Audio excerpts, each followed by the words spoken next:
ગીર સોમનાથના તાલાલા પંથકમાં ધોધમાર વરસાદની શરૂઆત થઈ। 2 કલાકમાં 1.5 ઇંચ કરતાં વધુ વરસાદ ખાબક્યો। આમળાશ ગામની શેરીઓમાં નદીઓ વહી રહી હતી। ધોધમાર વરસાદથી મુખ્ય બજારમાં પાણી વહેતા થયા હતા।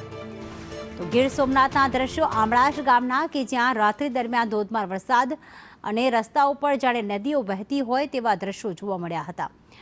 આખી રાત્રિના ભારે વરસાદના પગલે ગામની મુખ્ય બજારમાં પાણી ભરાઈ ગયા। સવારે 6 થી 8 દરમિયાન વધુ 1.5 ઇંચ વરસાદ નોંધાયો। રાકેશ પરવડા જોડાઈ ગયા છે ફોન લાઈન પર।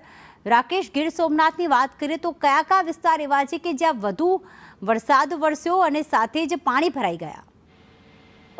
વાત કરવામાં આવે તો ગીર સોમનાથ જિલ્લામાં ગત રાત્રિથી જ મેઘરાજા મુશળધાર વરસી રહ્યા છે। ખાસ કરીને સુત્રાપાડા અને તાલાળા પંથકને ધમરોડી રહ્યા છે। સુત્રાપાડા પંથકમાં 8 ઇંચ જેટલો વરસાદ વરસાયો છે, જ્યારે તાલાળા પંથકમાં 5 ઇંચથી વધુ વરસાદ વરસ્યો છે। આખી રાત વરસાદના પગલે તાલાળાનું જે આમળાસ ગીર છે, આમળાસ ગીર ગામની જે મુખ્ય બજારો છે તેમાં વરસાદી પાણી વહેતા થયા છે। ખાસ કરીને આ આમળાસ ગીરની આજુબાજુના જે વોકડા કહેવાય છે, પાણીના વહેણો કહેવાય છે, એ તમામમાંથી પાણીનો ભરાવો છે તે ગામની વચ્ચે મધ્ય થતો હોય છે અને તેના કારણે જે ગામની મુખ્ય બજારોમાં ગોઠણસામાં પાણી ભરાઈ જતા હોય છે।